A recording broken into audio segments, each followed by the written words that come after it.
Good afternoon.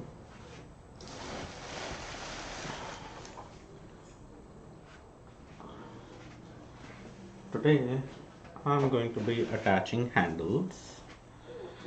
In my last live stream, I had asked as to what y'all wanted to watch. Hold on.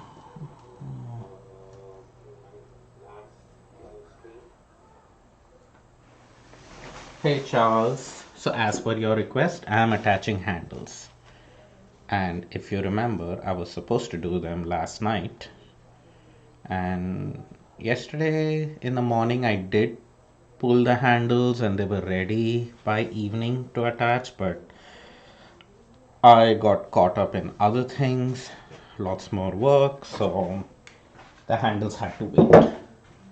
But now I am ready for them. So I hope this time works for you too. I'm glad you could join in since it was your request. So I've already pulled the handles. I did attach the buttons yesterday, and that's what it was. It was just one thing after another. I could have pushed myself to put the handles yesterday, but it was just too much work. I also wanted to go live with my weaving yesterday, but didn't get a chance to do that.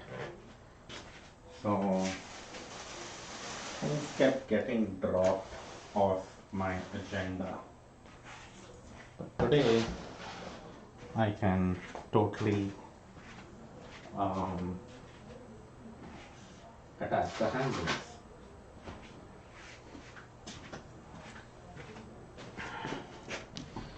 So I do have a secret weapon when it comes to attaching handles, and that is my cookie cutter.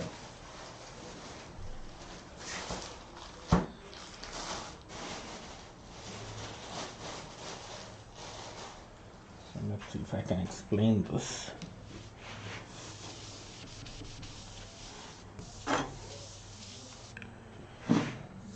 I really feel I must have gone live with the handles multiple times, but I could be wrong. It just feels like I've been live with every step possible. But occasionally I just think I'm live and I'm actually not live. So I need a few more things. Which are right here. So I need a brush. I just take an old brush. The older the brush, the better. And my scoring tool and a cookie cutter, and we'll see how that gets used. Let me see if I'm in proper view there. Okay, that didn't help.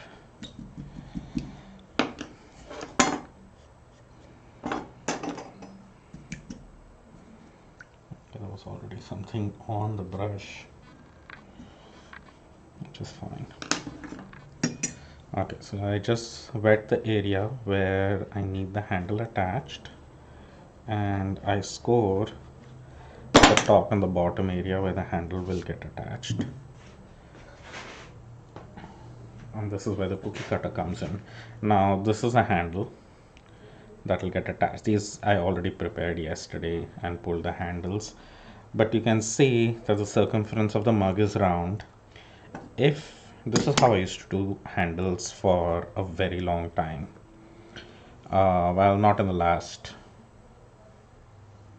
7 years or so, but the first 7 years, I would cut this straight down with a knife like this, but whenever I attached it, it just never attached very cleanly.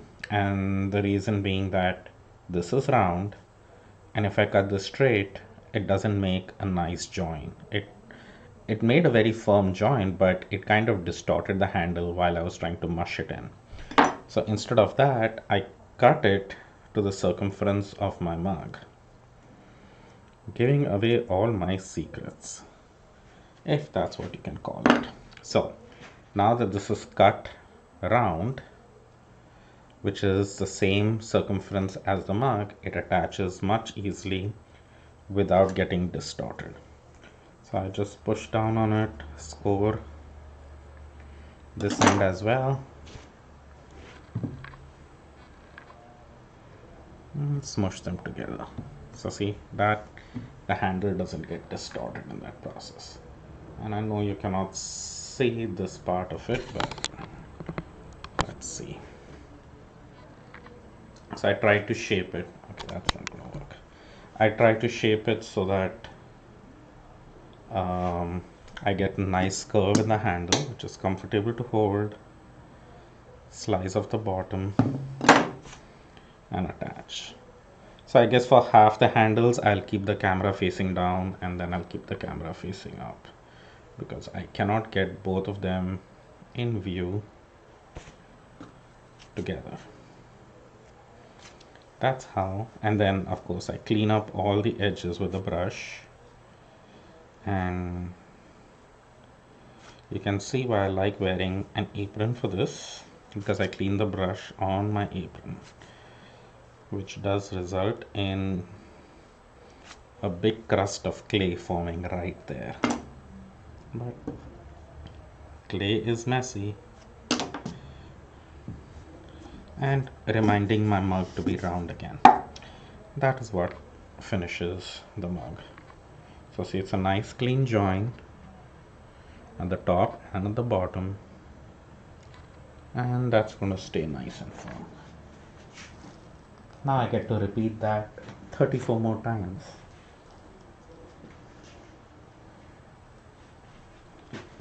And I have small mugs and big mugs, and every mug gets that attachment done in a particular location.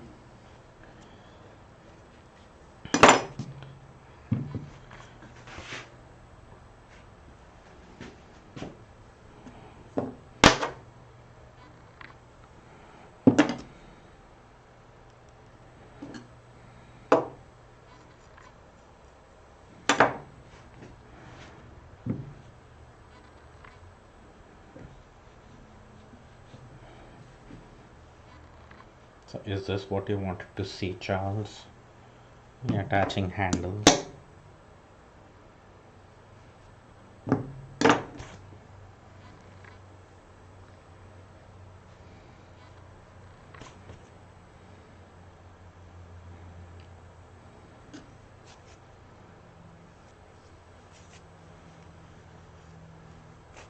And it works really well when the moisture level of the mug and the handle is just right. And by just right, I don't necessarily mean that they are both the same. I want the mug part to be slightly stiffer than the handle part. Hey Sandra, what tool do you use to clip off the top part of the handle initially? This guy? That's a cookie cutter. And it's the same circumference as my mug. And when I use that, it makes a much better join. Like I don't end up distorting the handle while attaching it. Many people have learned in their pottery classes and stuff to use a knife to cut up the top and the bottom, but the top, it just distorts the handle a lot if you cut it straight and then try to curve it around. So okay, I'm going to show again. So see, if you cut this straight and that's round, you're going to end up distorting the handle too much. So instead I use a cookie cutter and cut that at a curve. So that's the curve it's cut at, and I use that for attaching.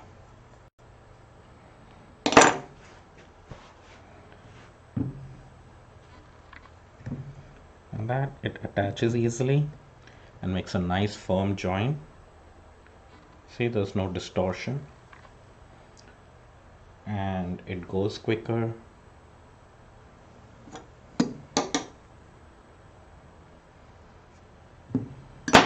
And the handles and the mugs are at the perfect consistency for attaching. So if I would have attempted this last night, for one, I was going to be too tired to do a good job, but the handles were too wet as well. So I'm glad I waited till this afternoon to do it.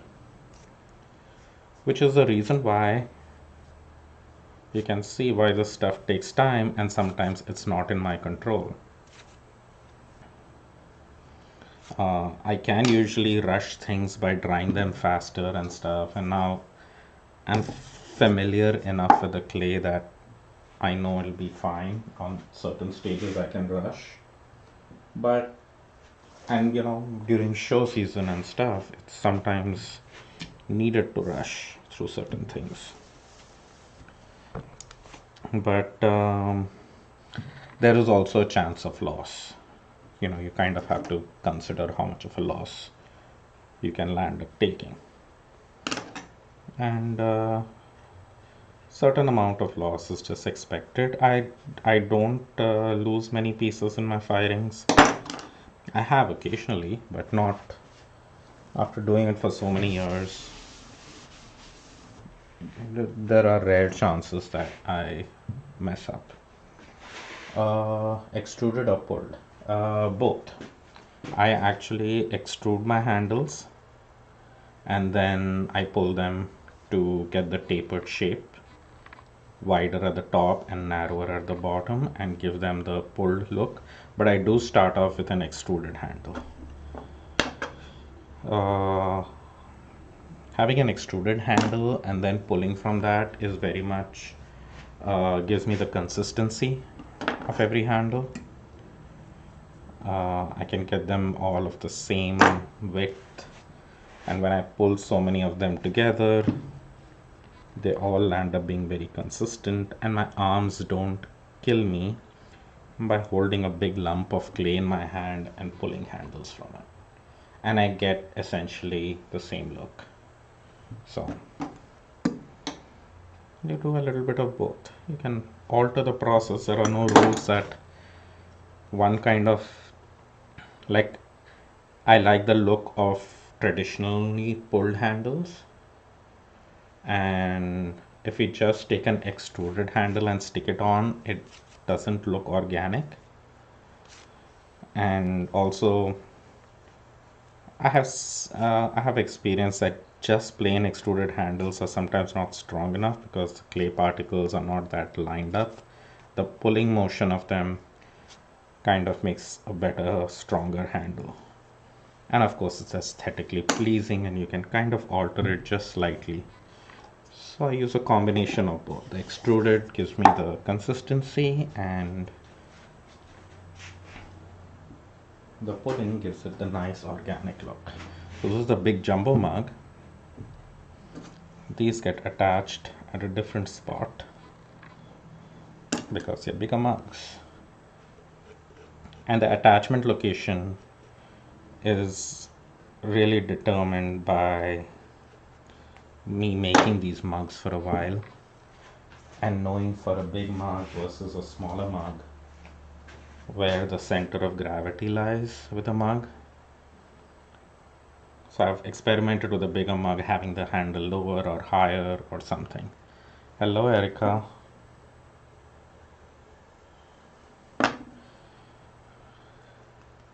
Hello from Mexico.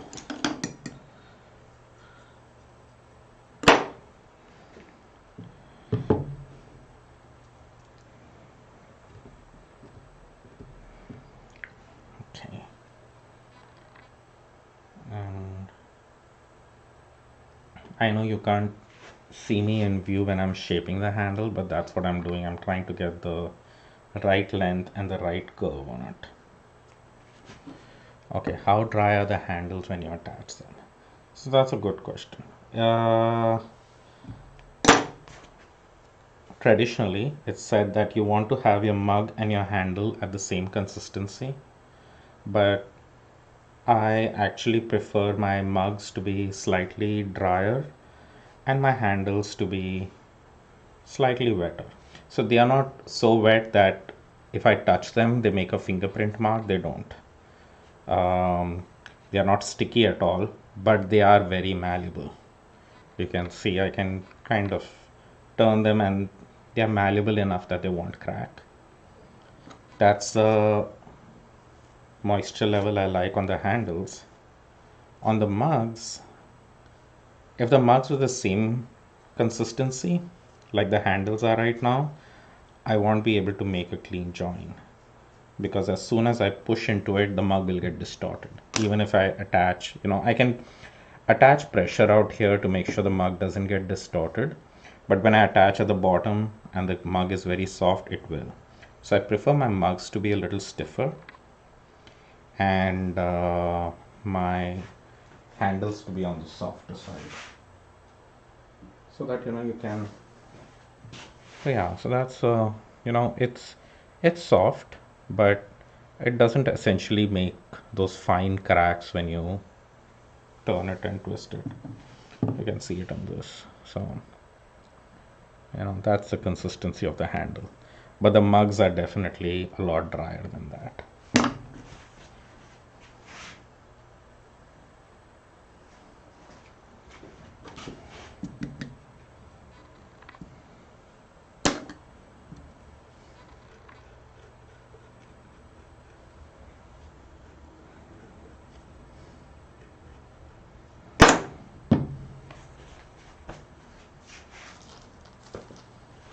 And when I pull handles out of the whole 25-pound bag of clay, and I can get close to 100 handles at a time. And I use as many as I can, and the rest I can keep till I'm ready for the next set of mugs.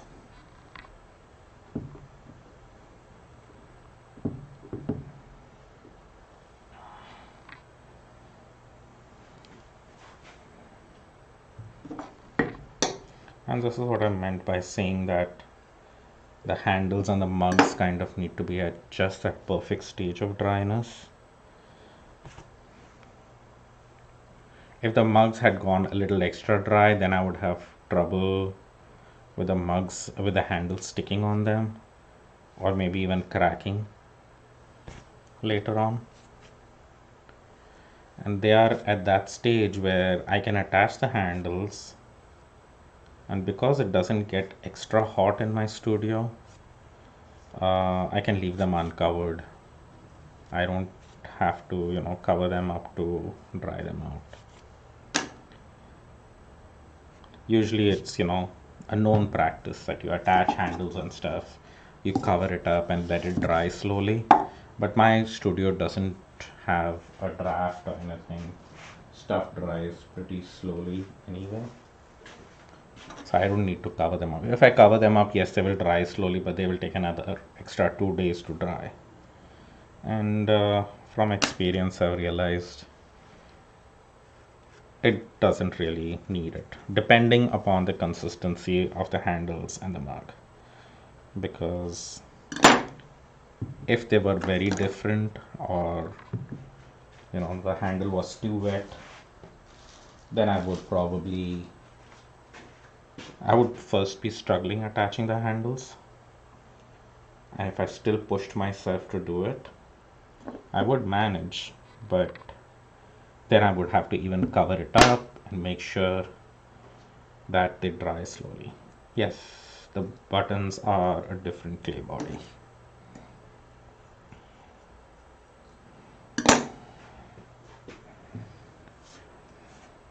So what kind of work do you do, Sandra? I'm sorry if I'm not recollecting your work. It gets very hard for me to keep track of what every person does, whether it's clay artists or fiber artists. Yeah, if I was in Vegas, I would definitely need good air conditioning.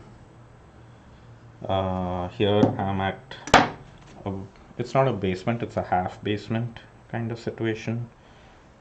So it doesn't get, and we are in Washington, so it doesn't get too hot. Even if the rest of the house gets really warm, if you're having a very hot summer day, which maybe today might be one of those, the studio still remains cool.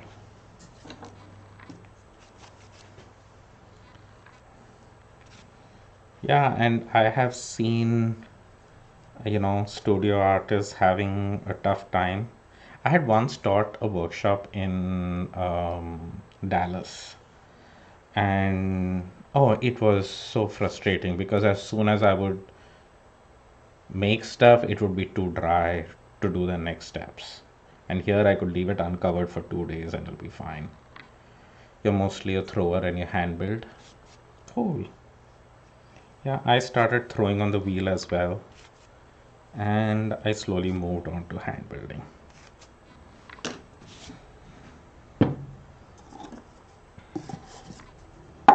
Now, let me know if you have any questions.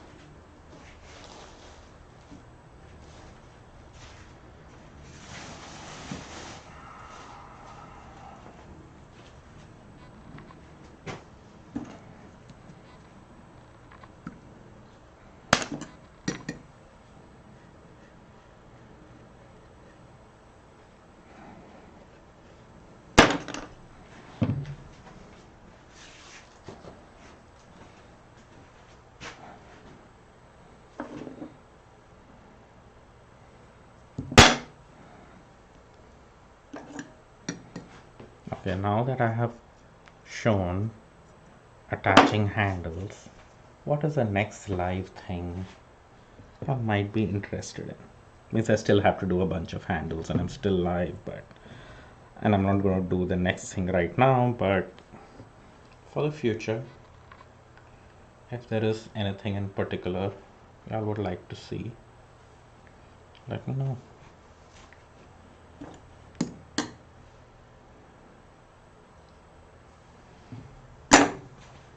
I know I had heard glazing, but like I said, glazing is a noisy process. You will probably not be able to hear me at all while I glaze. When I'm applying wax resist and stuff, then I go live and then I can chat. But that's just prepping for glazing. And glazing is kind of a little boring. I don't know what's maybe it is very interesting to watch me dunk a mug in a bucket of glaze. Maybe it is satisfying to watch somebody do that over and over again.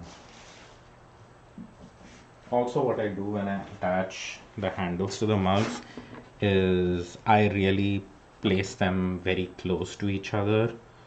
So even if they were to dry, they would dry slowly because you're so compactedly close.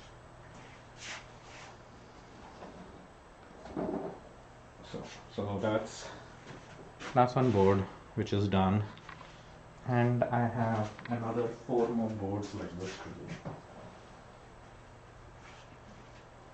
2, 3, 4, yeah.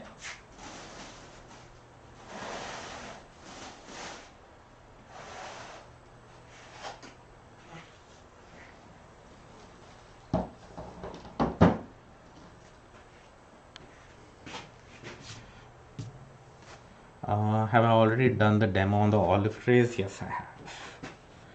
I did a demo of that. I also did a demo of how I decorate them and the slip decoration. I have done that as well. I mean, it's not like those are the last olive trees I'll ever make, but it will happen again, but not in the very near future because those guys still need to be glazed, and after they are glazed, well, they need to be going through their first firing, then glazed, and then depending on how quickly they sell and stuff, and the need arises for more, I will make more. demoed how you place a pattern on the mug. I have at some point. I find that that's another one of the process which is really hard for me to show on camera because it requires me running around the studio all over the place, and there is no particularly good place where you can um, where I can put the camera, because I'll end up using this table to roll the texture on the clay. So I move from this side of the table to behind the camera, and then the slabs are kept on the other side of the studio, and the slabs which get the pattern sit on the other side of the studio. So I am basically running a marathon around the studio during this time. And it's a little bit focused work, and it just gets hard to do that on camera. Plus, there's always a list I need to follow, what patterns I need, and if I'm distracted even by watching television or something or listening to a podcast while doing it, and I put the wrong patterns on, it's like means I can keep making the same multiple mugs, but then I have to prep up clay again for more mugs for the different pattern. So I like to stay pretty focused on when I'm making the patterns. So maybe someday I could do an overview shot of the studio while I do it, but then you can't see anything really. You can't see the pattern or anything. You just see me running around the entire studio. And for that, I have to figure out how to install the camera on my ceiling, which will be quite a thing to achieve. Right now, I'm trying to figure out how to attach, where am I going to attach the camera for my weaving.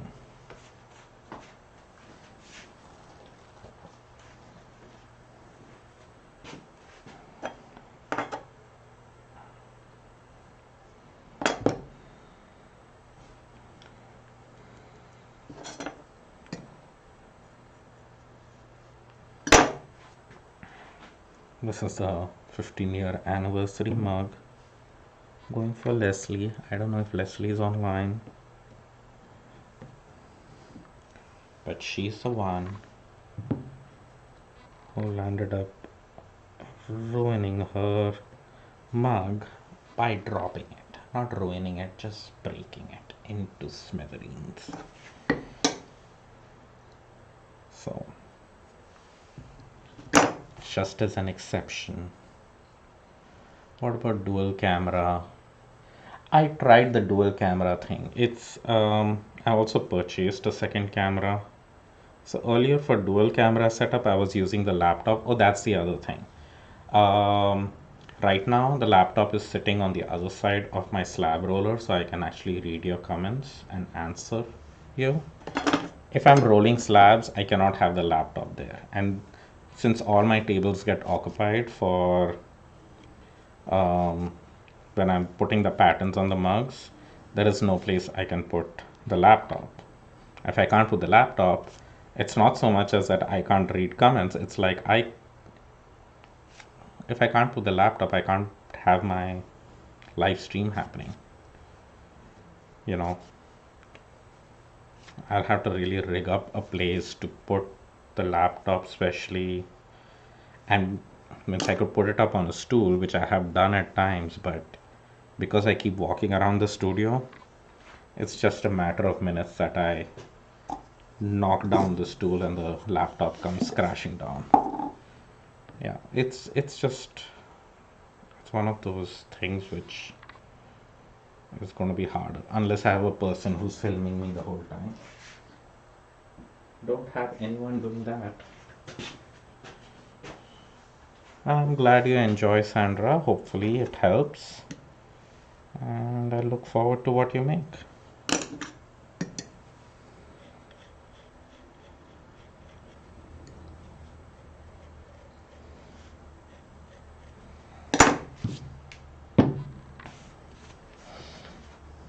Yeah, and what I was earlier working with the dual camera thing was I had the camera of the laptop, the inbuilt camera of the laptop facing me, and the laptop of, and the additional HD camera, focusing on whatever I was doing. So that kind of worked. But again, I kind of got very annoyed with where the camera should face and stuff. So that didn't work either. So I got two separate webcams to attach externally, and that works well for my Fiber Studio. So I've kept one camera permanently there and one camera here. So at least I don't have to move cameras every now and then, but I keep moving my laptop up and down. So you need a rack for the computer mounted on the ceiling. Exactly. And a way to operate that laptop, which is sitting on the ceiling. Or, well, the laptop can be down below. But where below? I have no space below. I just have like a 330 square foot studio. It's not a big space. And as in every crafter would tell you that no matter how much space you have, it's never enough. So while I'm doing this kind of stationary work where I'm not like moving around too much, even this I find it a little awkward because I keep have to be going off screen.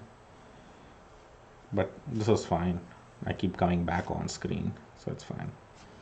But yeah, I think if I were to turn on the camera for that, people would get, seasickness with me just running around or everywhere.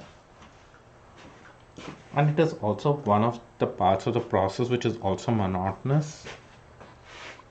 Um, Hence, I make a mistake very easily by repeating the same pattern instead of doing different patterns. So, like if I started the stockinette pattern, I'll end up keep doing them and I'll forget that I needed to switch to lace patterns, and I'll have all stockinette mugs and no lace mugs, even though people have ordered the lace mugs. And then I have to prep up more clay to make the lace mugs. So for reasons like that, it needs to be focused, but I easily make a mistake because it's so monotonous to do it. In the past, I've had, is it August? Okay, so this is one thing to celebrate. Well, celebrate or not celebrate, I don't know what to call it. But it's been a year that I haven't had an assistant. So last year in August was a time when my last assistant left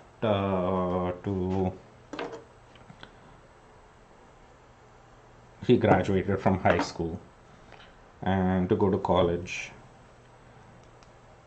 So after he left, I kind of I didn't want, it was such a busy time that I didn't have time to train anyone for the winter season. So I managed the winter holiday season myself last year.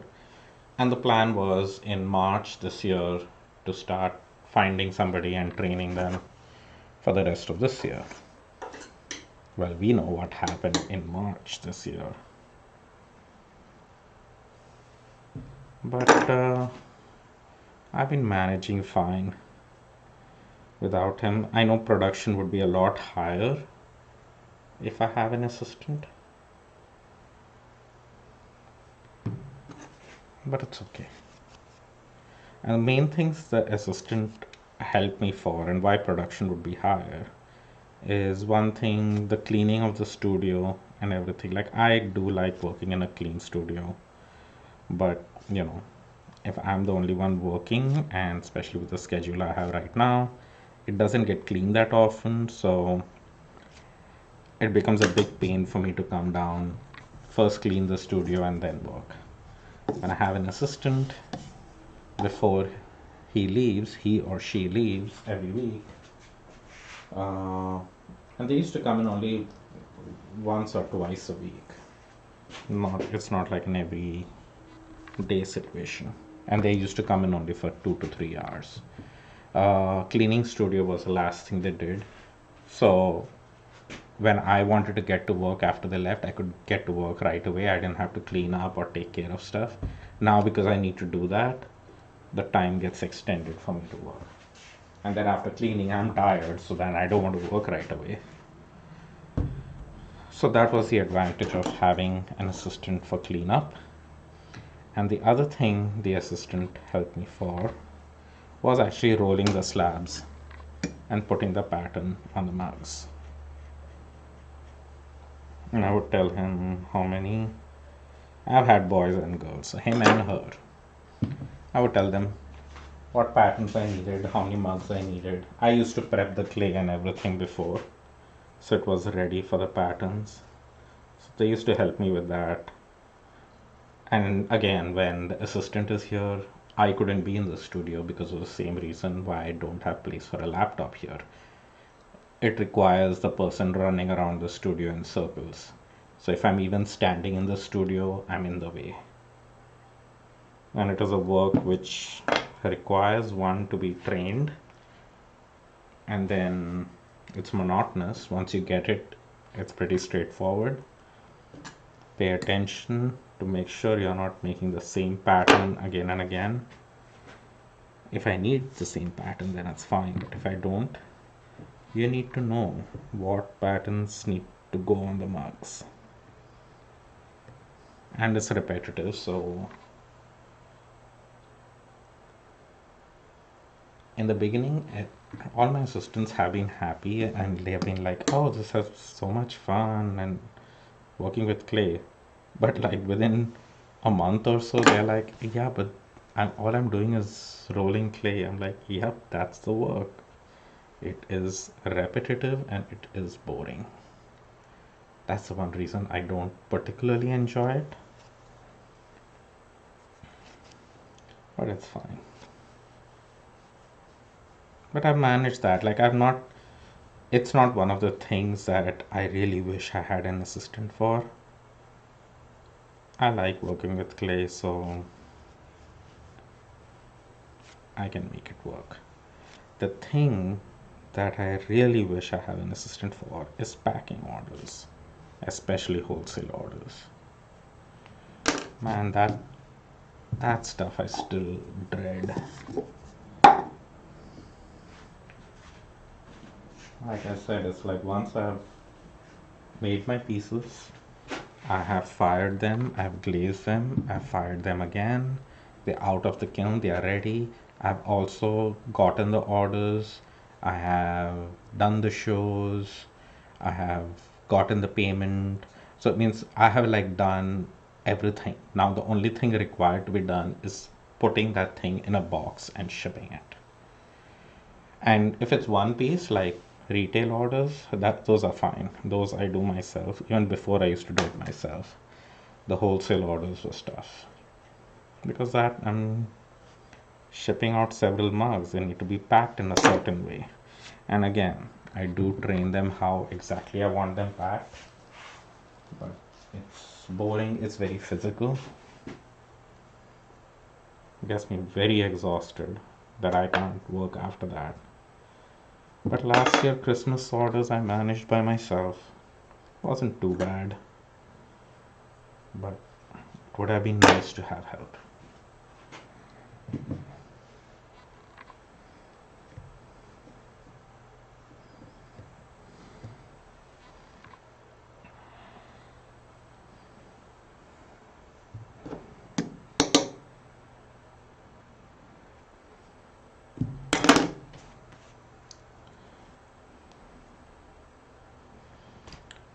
Okay.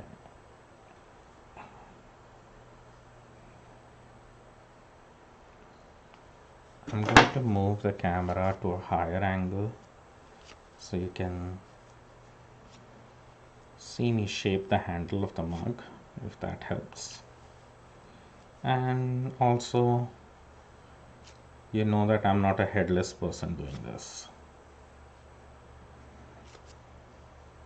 that I do have a head. These are the embroidery pattern mugs, one of my favorite ones.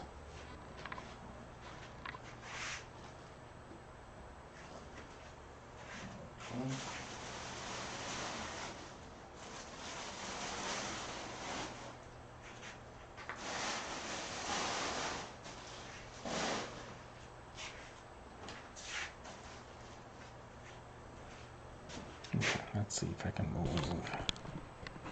There I am. Hey.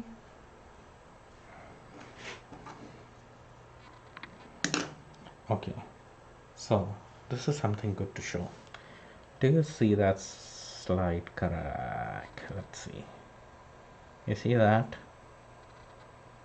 Right there.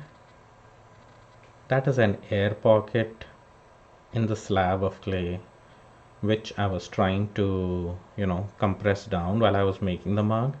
And I told you that once I make the walls, it'll appear if it is gonna appear. And this guy has appeared, which means there is no way fixing it. It doesn't actually look too bad, which means that I might be able to fix it by carving down on it. Yeah, because it's only on the surface. It's not because if it was a hole that had gone all the way through, it's not at all on the way through. It's just on the surface. So it is just that it's like a sliver of clay that cracked on tops. There was a very fine air pocket which managed to make its way through. And so you all did see the crack, right? And okay. Now do you see it? I'll have to see where the point was. I don't even know where it is. I think it was there somewhere. But see, it's completely gone. I fixed it. Yeah, I don't need slip for this. It's like the clay is still soft enough that I can just smush the clay around to fill it up. What happens when you add slip is that it's too wet and the mug is dry. So what happens is it cracks around the slip usually if you're using like wet slip to fill it up. So if you had a really thick slip, then maybe it would work. But it's best if you can just use the same clay with maybe just a little moisture to clean up and fill up that crack, and that worked. Now there is a chance that it might appear again at the firing, but it will definitely appear again in the bisque firing itself that I don't need to glaze it to find out. So if in the bisque firing it appears, then I will toss it. I won't bother glazing it. Because once it's bisque fired, then there's no filling up the crack. It is done for. But right now it looks fine.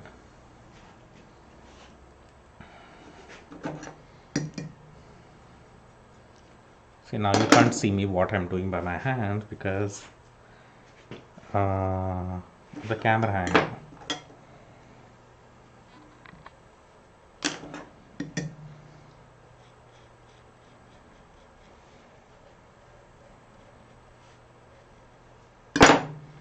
Let's see if we can get it slightly below.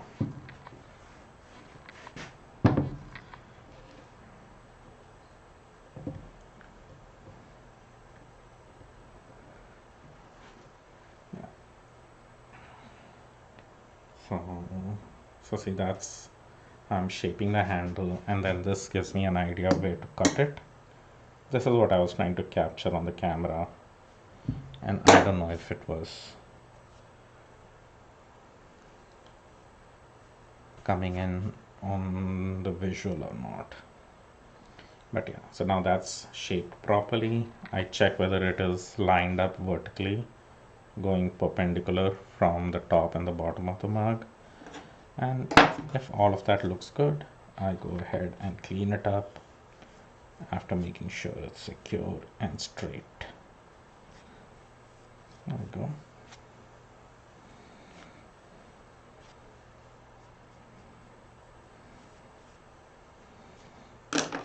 There. It's a nice clean edge. And the crack was, yeah, it was right there. But it's no longer visible. Completely gone. Yeah, that looks good.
Getting that curve of the handle is one of the things I used to struggle with a lot.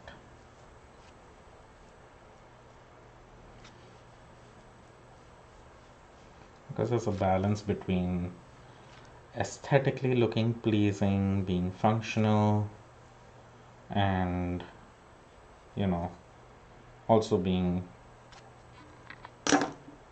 creative and matching the shape and size of your mug and being functional enough that it's in the right location. Like I used to make handles first, having a full swirly going from down under up, and they look pleasing, but they look good on throne mugs, which are rounded mugs, but not on the slab mugs. So that had to change once I moved to hand building.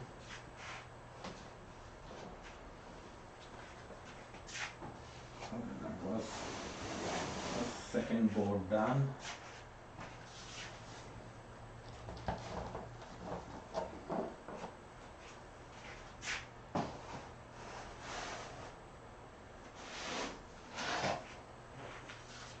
And I'm sure there are, pictures of my old mugs on the web somewhere, the hand-built mugs, where you'll see my handles were very different from what they are right now. The initial handles which the hand-built mugs got, and I have made hundreds of those because at that time I was doing wholesale to galleries and gift shops and the fine art shows as well. But those were actually two-part handles, so much more work to. They were actually two pieces that were attached in order to make a handle. They were very functional and they looked good as well, but oh boy, they were time consuming.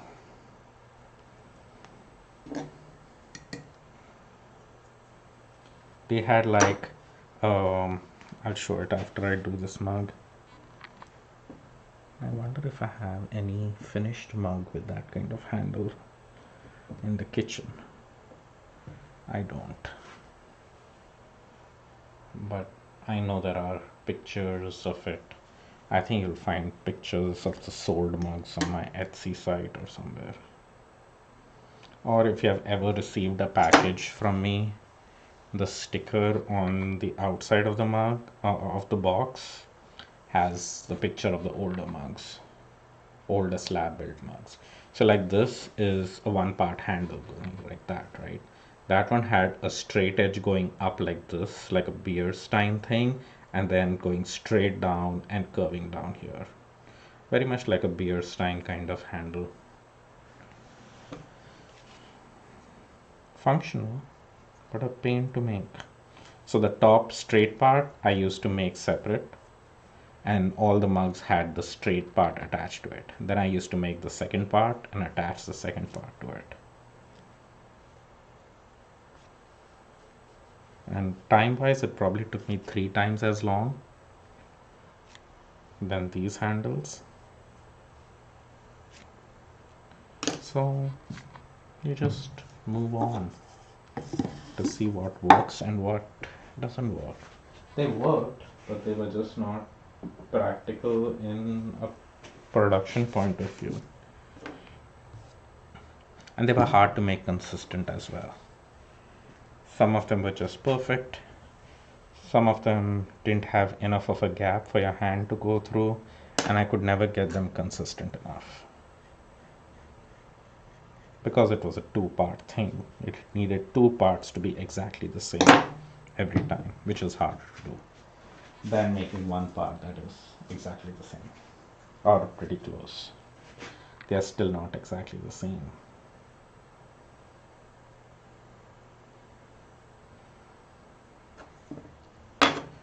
And that's the one thing which I miss about shows in real, because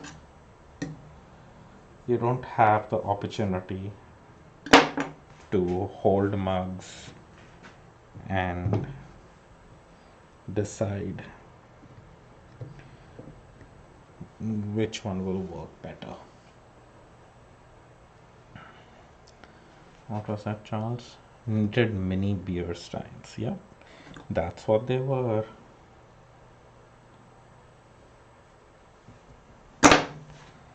At that time, the knit pattern was also not there on the mugs. At that time, I was into putting stamps. There were the Indian batik stamps.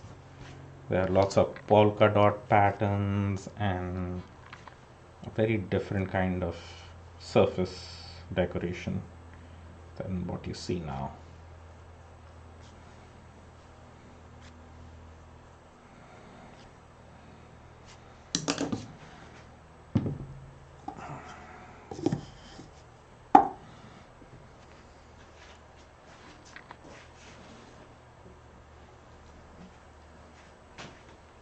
Okay, I don't know if this camera angle is even helping. You might as well see me, right?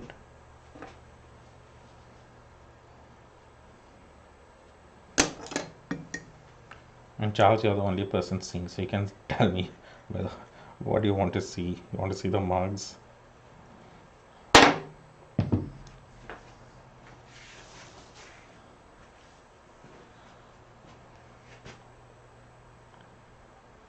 Sometimes I feel I need 10 cameras and a crew of people just taking care of the technical part of all of this.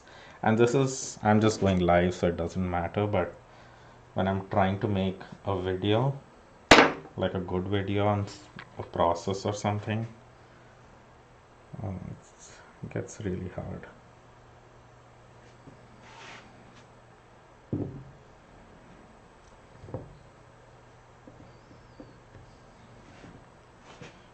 Okay, very good. So that's the way I try to look at it and shape where I want to cut it off.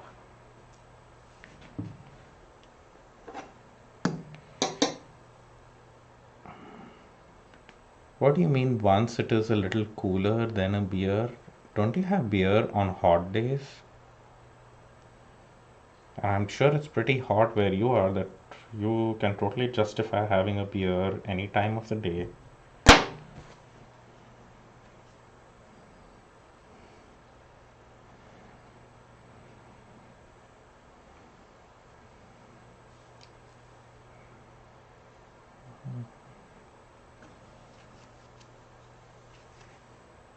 Yes, I need a studio assistant and a video assistant.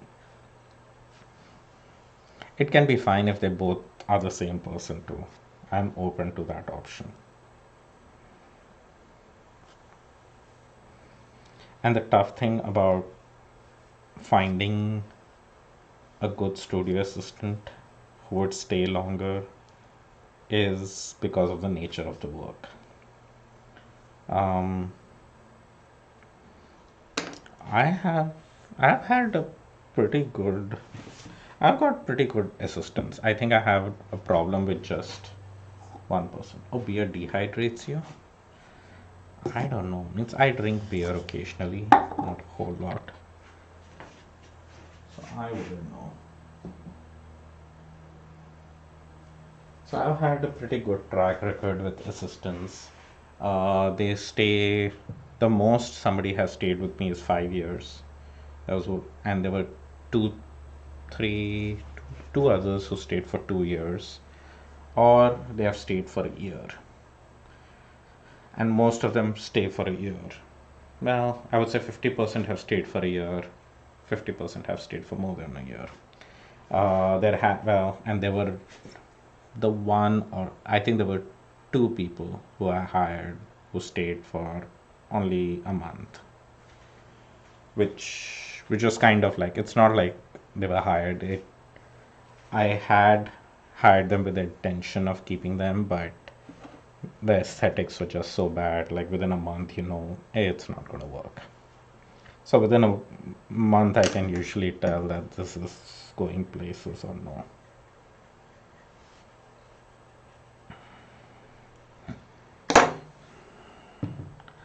Okay, once the highs are in the hundreds, then it's not so bad. Wow. So right now, what are your highs? Are they like 120 or something?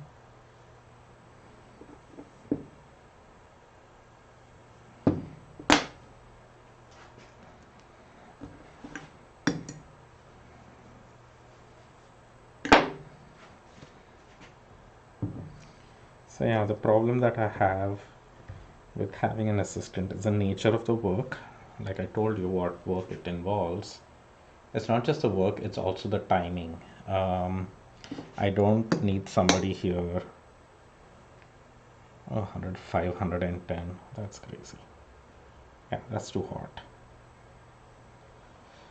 So, because I don't need someone here every single day, 7 days a week for 7 hours or something like that, it's not a big paying job.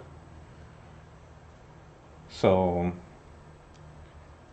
serious people who really want it for like a money making thing, this is not the job for that.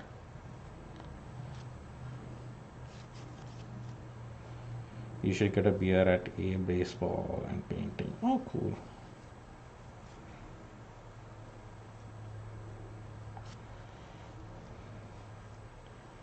So yeah, so that it doesn't work for people because it's not well paying.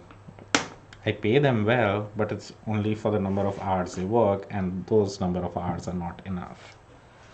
I don't have more work to give them because I still need to make each and every month. They can roll out 200 mugs, but if I can't make 200 mugs till their next visit, what's the point?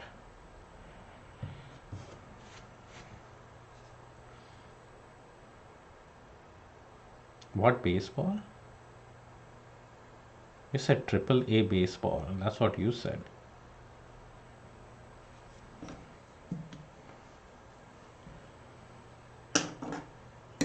So,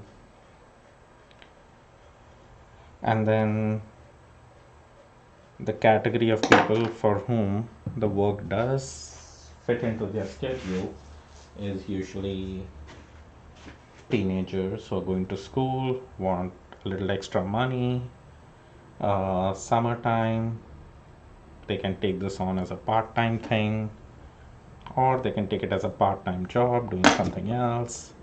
For them, this works out perfectly. The only problem is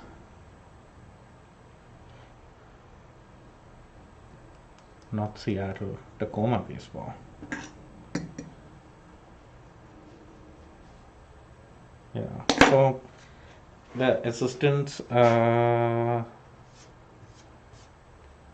because they are students, they eventually graduate and they move to different cities, and that's the reason why they don't continue forever.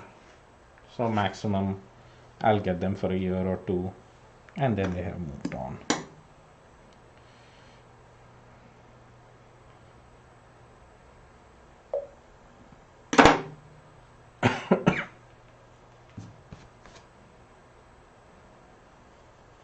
Lower division, which got cancelled in 2020. Why are you talking about baseball, Charles?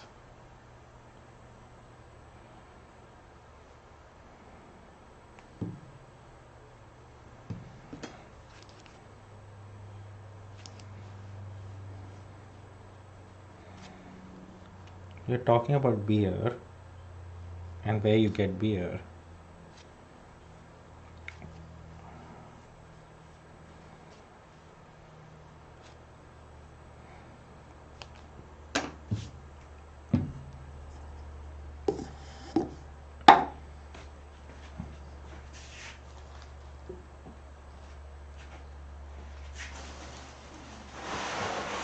Seven gets six. I have 13 more mugs to finish.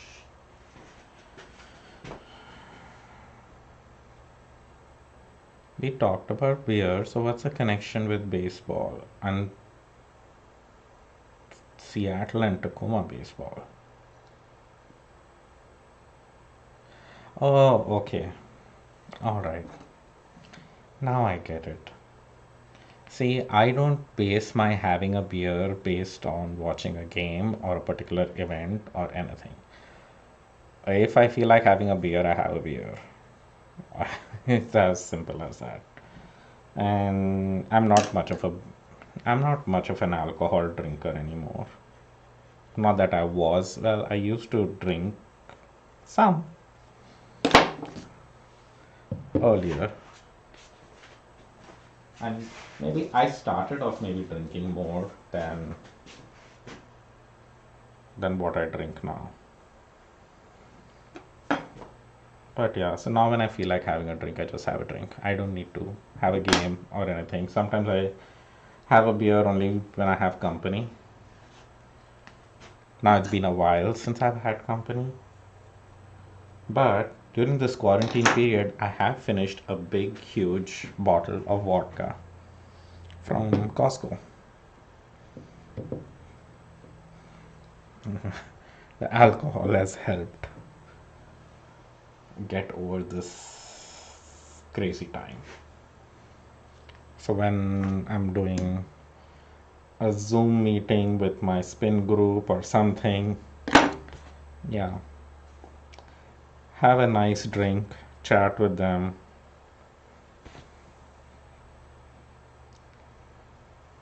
That's fun. And of course, I do have alcohol when I go to the men's knitting retreat. That's how occasional my drinking is. Like once a year. Not really. I'll have maybe a drink or so on, holiday time if you're getting together with people.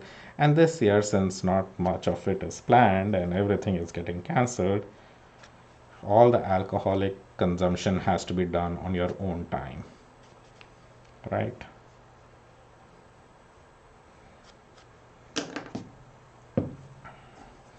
Which explains the empty bottle of vodka.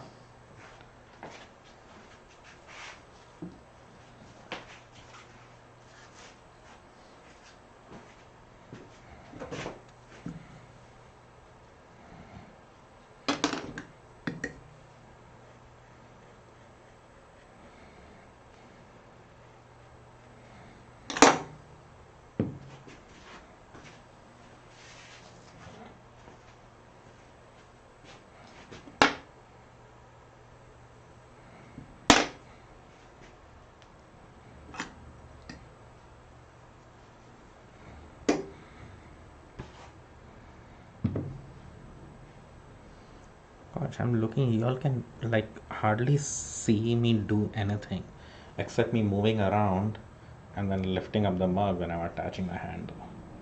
So you know that I'm actually making handles. So see, the curve of this is kind of wonky. It's too sharp, but I what I like to get is the right length on it. And after I've attached the bottom section, I can then shape the handle a little better so it's not a very steep curve like that. So you can see, okay, let's see this. So you can see how steep a curve that is.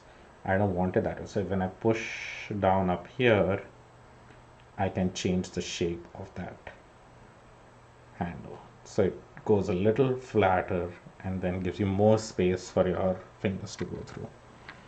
So that's what I'm trying to do, and I can always adjust it. So that's the stage at which I want the handles to be dry. Not too dry, because then it would be cracking all over the place, and if it's too wet it won't hold its shape that I want it to. You are the boss with clay. You can make it do what you want.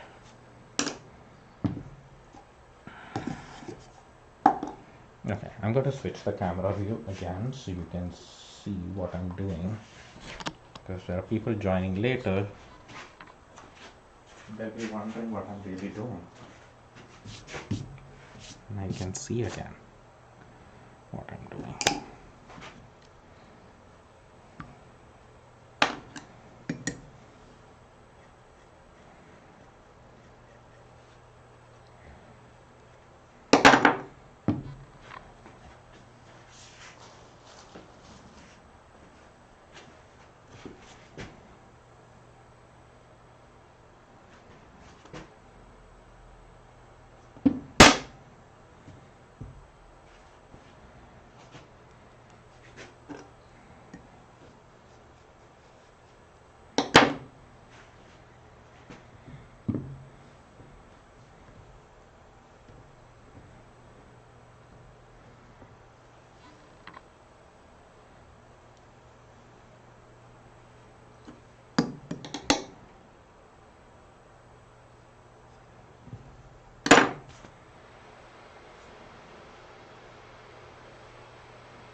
And all that extra clay that you see piling up here from the handles, all of that will get recycled. So none of it goes to waste.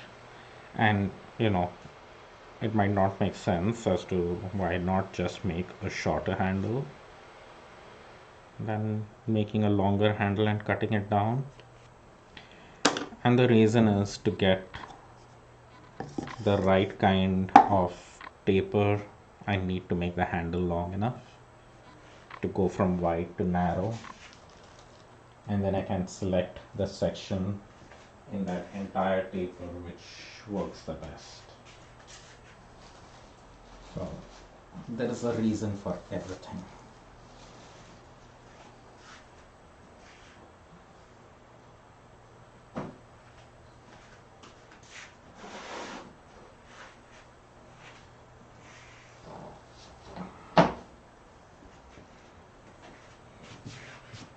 And the same handles work well for my big jumbo mugs as well, which you saw me attaching. I just cut them a little shorter when I'm attaching them.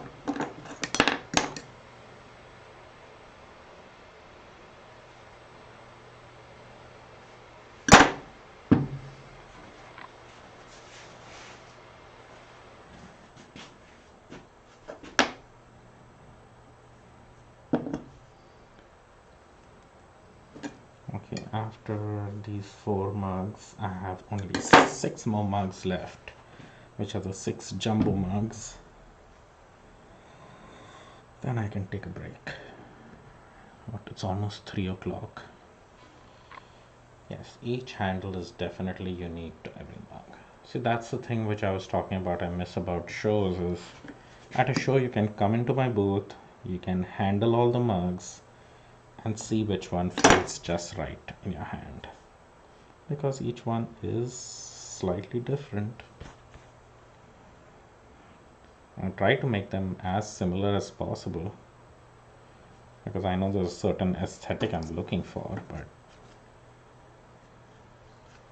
they're still not exactly the same.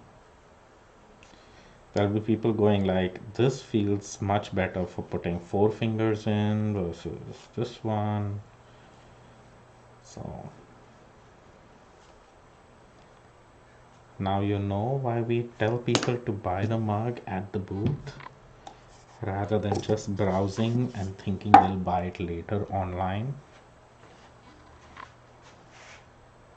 Now you have to buy it online if you need a mug.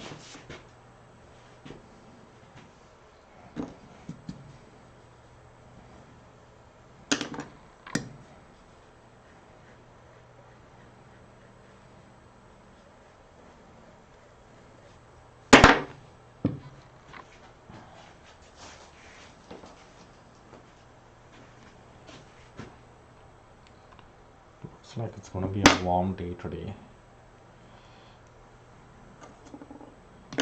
You handle each mug, then you sterilize after each person. I think it's gonna be a nightmare doing shows now. Like, until a vaccine comes out and it's like generally known to be safe to go to the way things were, the whole like I find it a little weird, but there have been people, not too often, but there have been in my entire lifetime of selling mugs and stuff. I would say there have been a handful of people who have picked a mug and taken the mug to their lips to see whether it was comfortable to use. So go figure. I just kind of went like, no. Oh, at Bath Body Works, they wipe down the counter after each customer. Yeah. But see, for how long are they going to do that? I don't know if it just becomes a matter of habit and then it becomes just natural to do it, or you just get sick and tired of it after a certain point and then people start slacking, which also is not good. So I don't know what the right answer is. I did officially cancel out of, I didn't cancel, the show got cancelled, which was the one in Vancouver. Yeah, I need to wipe down the mug, right? When people do that, it's happened like on such rare occasions. Like I told you, in like 15 years plus of selling pottery, right? Handful of people have done that. And I'm glad on, I think, most of those occasions, it has been the mug which they have purchased to buy.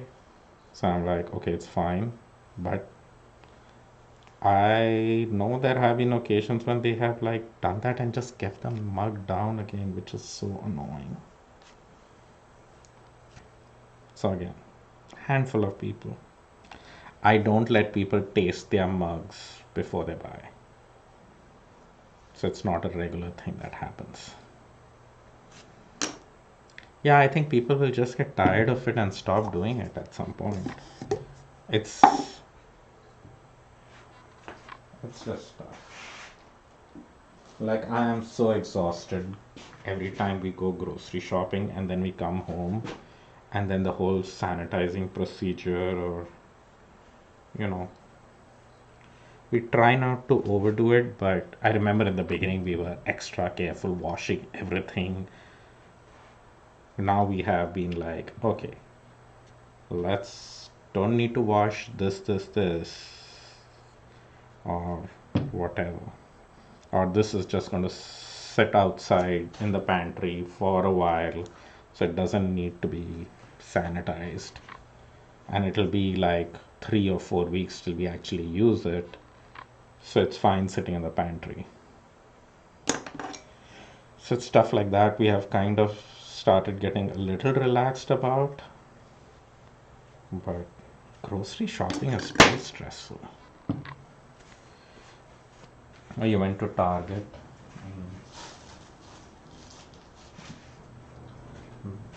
Bath and Body Works. Oh, we haven't gone to a Target yet in this quarantine period, that is. We have been to like other grocery stores. Target is not so much as a grocery store as a general store with for everything else.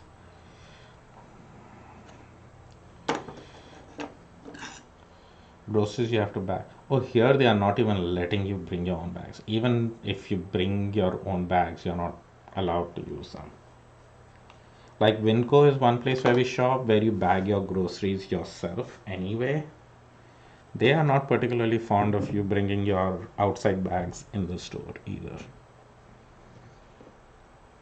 Trader Joe's as well.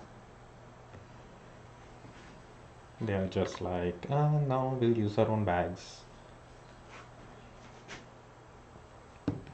And the way our Trader Joe's is set up, it's also hard for them to, like the kind of place they have and stuff. I don't know how they're going to use our bags even now.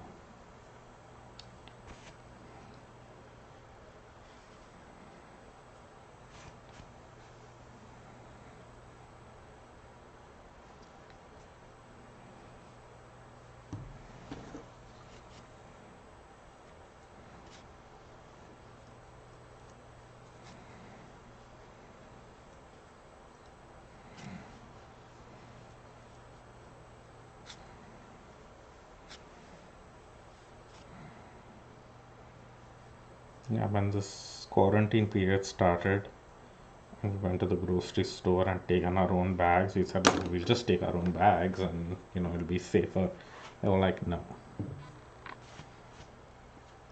Yeah, I think the Kroger, which is Fred Meyer's out here, Fred Meyer is Kroger here.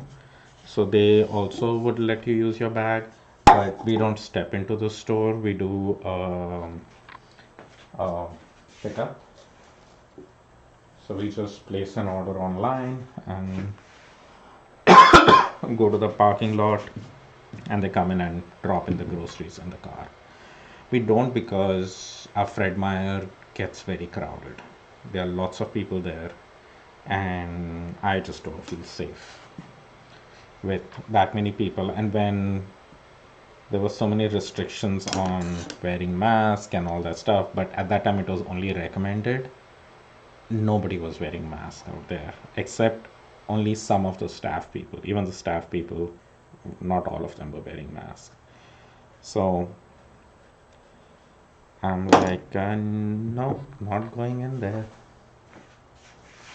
And one of my friends did fall sick after going to Fred Meyer, and so I'm like, yeah, that's like the only outing thing she had done, and she's almost certain she got it from there because she's like, I didn't go anywhere else or interact with anyone else throughout this time. It's only Fred Meyer.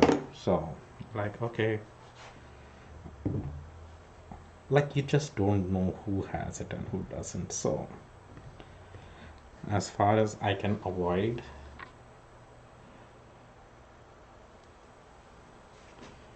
I will. So, wherever we can do a pickup where they are not charging you extra for pickups and stuff, we go for a pickup, which is basically only Fred Meyer's and which is Kroger. And Costco same day delivery is pretty good in the way that you can place your order, and as soon as the guy is walking around in the cart, you actually get a personal shopper who's picking out items and adding to your cart so you know exactly what's going in your cart. And if he has a question, he'll message you right away, and you can tell him, no, don't want that, or yes, give me the generic brand of something else, if they are out of something. So that works really well. But it's expensive. It's the cost of Costco same day delivery with this shopper buying stuff for you. It's a certain percentage more expensive than the prices in store. And for some things it's quite a lot higher for some particular pieces. I don't know how they have determined that, but I can understand why it's higher because it's like almost a personal shopper you have there. But that extra doesn't seem worth it for Costco prices. It's like paying regular or even more than regular prices. So then it's like, oh, might as well just get it at Fred Meyer's, or we have made a few trips to Costco. But again, I like to go to the business center rather than the regular store. But now the regular store has also gotten very strict about wearing masks, so that's good. Okay, I have two yarn bowls here. which I need to smoothen the edges off. So let me do that before I move on to the next marks. Yeah, if it's few places that you go for groceries, which you have to, it's fine. Like earlier, I remember we had our grocery shopping included at least 4 places. Get different things at different places. Yes, if it's just you, Costco is not worth the membership, that's for sure. And even for 2 people, it's it's not worth it. But I find more benefits from Costco for my business than our personal shopping. There are certain things that I can get at the business center at a very reasonable price. And it's things like, the shopping bags that I use at shows, which I don't need anymore. Those I get from the Costco Business Center. There are places which sell them too, but they are expensive than what I can get them at Costco for. So I get that from Costco. My wrapping paper for my mugs and stuff that I get, and also my like I have Square for my retail transaction, but for my wholesale credit card processing, I use my Costco business account for that, and they have a much better rate than other people.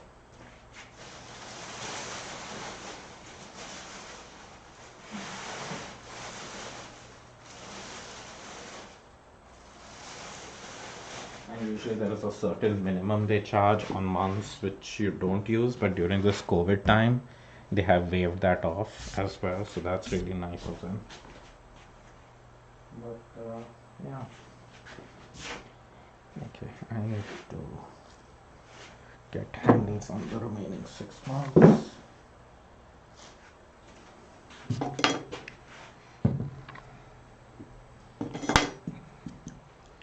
And then we have because I have to use the business account for that, you have to get the executive membership, which is like a little more than $100 a year. But because we use their card, we get enough credits for our purchases that it covers up the cost of a membership. So at the end, we actually get a little bit more back, which is nice. So overall, it does work. But yeah, the quantity of stuff sometimes is like insane. You have to be careful what to buy. That stuff doesn't expire before we get to the end of it.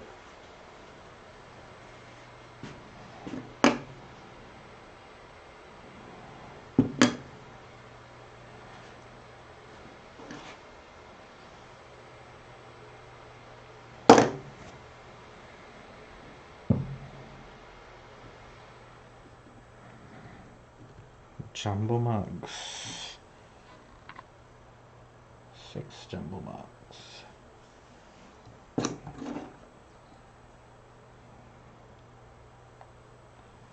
Straightening out the handle.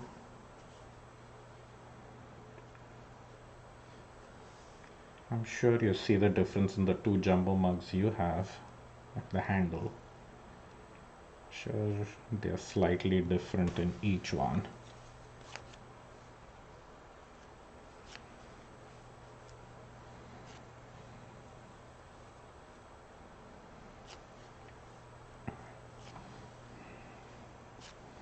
How was all your spinning, Charles? I know I've seen pictures of all your Tour de Fleece stuff, but are you still spinning and continuing on with it?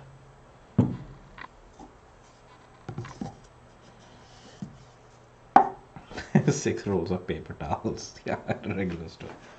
Yeah, it's So see, if you have the room and stuff, it's fine. You get what, 12 rolls or something at Costco? And you have a dog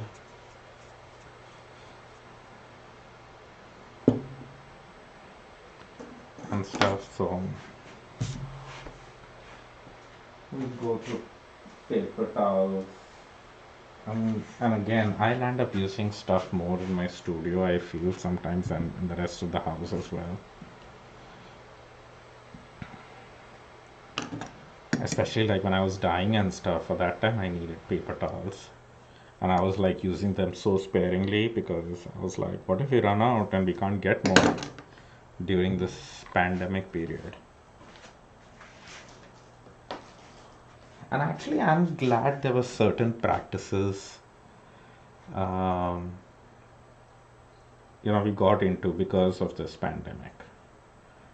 So you finished one more bobbin and plied it.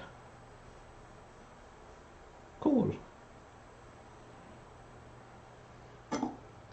Yeah, if you're, by yourself, you don't consume that much. There's no point buying 12 rolls of paper towel, believe me. Gosh, it requires a whole new level of organization in our garage for Costco stuff.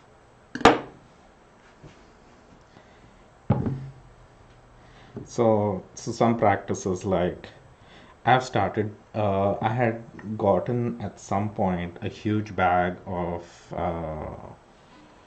towels from Goodwill at some point, and they're clean towels. This is like way before this whole pandemic thing, and I had not used much of them, and I had thought, for just as rag rugs or something in the studio when I wipe my hands of clay, that's what I usually use. So I got in the whole bag and used one or two towels in the whole bag, and not much. And now I have been I've been using that even when I'm dyeing and stuff, picking up excess dye. I just use those towels, and then I can just wash them in the washing machine. Like if they have dye on them or whatever, I don't care how they look. As long as they get washed and if they have any dye on them gets washed off, they're clean enough to use again, it's fine. So saved a whole bunch of trees right there. So there are some things which kind of, have been like, yeah, I really don't need that, so why bother? I have to look at your craft page and look at your newly finished bobbins and fly yarns. I have been enjoying spinning this. I think I posted a picture of it yesterday. It is the random bits of minis from Into the World, and I was always very tempted to purchase their bag of minis, but I'm like, it's a bunch of different things. I can't figure out what project I will do with them. So I kind of couldn't figure out what I would need all these minis for. And I knew it would be fun to just spin them one after the other. But again, I was thinking like, but what am I going to spin it for? Um, so what happened was I had uh, entered a questionnaire on Jillian Moreno's blog, and as part of filling that questionnaire, I won. I won those minis, and she sent me over a pound of those minis, which was amazing. And I hate it when this happens. You attach a handle and it comes off because you did not. The amount of pressure applied was not right, or the mug was on the wetter side. See, the mug is on the wetter side, the handle will not attach. It does not suck on the handle like you want it. So, new handle.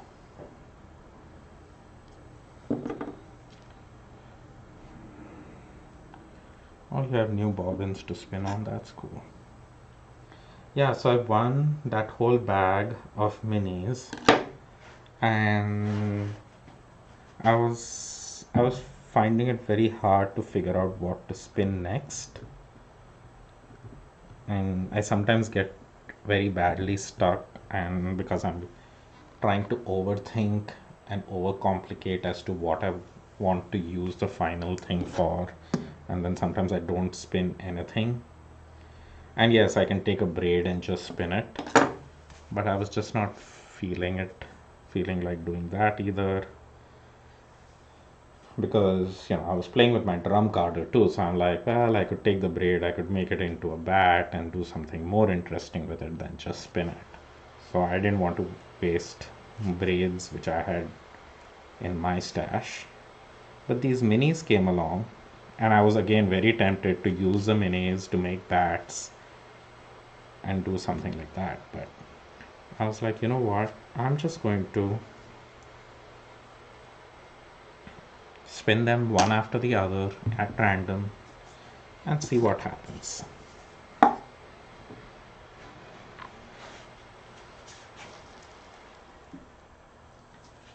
So that's what I did.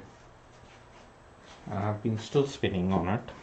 I, I'm, I think I'm more than 8 ounces on the bobbin already. And those Hansen bobbins can really take up a lot of fiber. The one thing I'm enjoying is definitely changing. The colors keep changing, and the fibers are different as well. So it's not just all one base. Some of them are like really rough wools, not some, but very few are like that. Some are very soft. Some I think are cashmere. There was some 100% silk in there as well.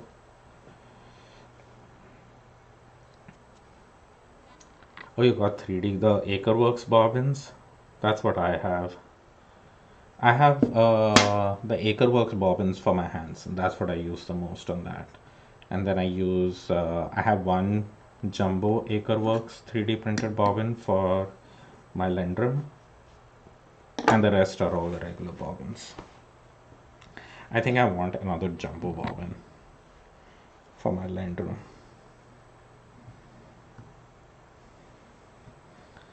It's not super necessary, but I don't like the original bobbin that comes with the jumbo flyer on the Lendrum. It's too heavy. So I cannot fill in enough, but I can fill in a whole lot on the Acreworks bobbin. There's more room for fiber. So because now if I'm going to make a jumbo bulky yarn, I kind of have to plan it that if I'm like it's going to be applied yarn, the first singles need to be done on the original bobbin, so that when I apply it and make it even more bulkier, they fit on the 3D printed bobbin. Yes, and you can also see through it without leaning overhead. That counts as well. So yeah, for me it's more about on the real jumbo size bobbin. It gets really annoying when you're trying to figure out how to, just to fit all your applied yarn on it. So if I've filled my regular bobbin with a single of, like a coarse spun or an art yarn or something, I know I'll need the Acreworks bobbin to do the ply on. But sometimes the Acreworks bobbin is on the wheel and it's empty, and I just want to spin on it. But if I spin singles on that, I cannot ply on the regular bobbin because it will not fit. So then I either transfer to a storage bobbin or transfer to the regular bobbin and then ply again on the jumbo, which becomes a pain. But it's not like the end of the world kind of thing. So if I were to get one, it would be I would get a jumbo bobbin. I just wish they were not so expensive. The price is really high on those bobbins.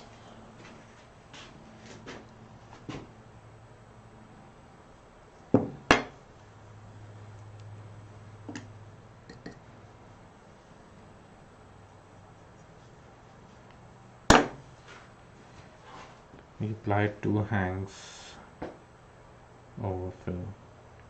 Yeah. Yeah, if I'm plying, I usually do my plying on my Hansen, and my Hansen can take easily 8 ounces of applied yarn. So it's plenty. If I'm doing 4 ounces, there's no issue. I can easily fit that in on the Hansen, and I have 8 ounces plied on it as well. And usually if I'm doing like a regular yarn and plying, I do that all on the Hansen. So there I'm good. It's my Lendrum when I do art yarns and stuff as well. I have to jump around bobbins and see how I can make it work. Because I have just 2 bobbins for my jumbo flyer. The one that came originally and the 3D printed one.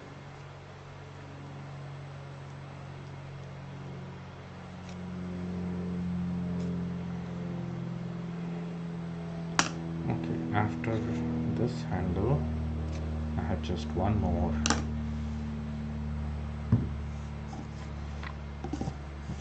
We were doing 3 ply, around 4 ounce per bobbin. Yeah, since I also do 3 ply, most of my plied yarn is a 3 ply yarn. I don't care really for 2 ply yarn. Though the fiber that I'm spinning now from Into the World, I'm actually, so the other thing which I forgot to mention that I'm liking about it is, this is the first time I'm spinning so fine on such fine singles.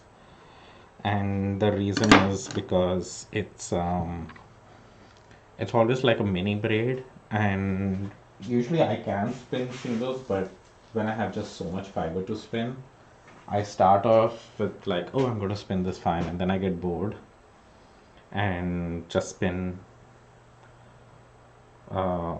start spinning at my regular thickness, which is like a DK weight. But in this case, because every mini is so small and it's usually a different fiber and color, it's almost like challenging every fiber mini that I pick up, that, oh, let me see how fine I can spin this one, and let me see how fine I can spin this one. And I'm kind of being pretty consistent about staying fine throughout that spin.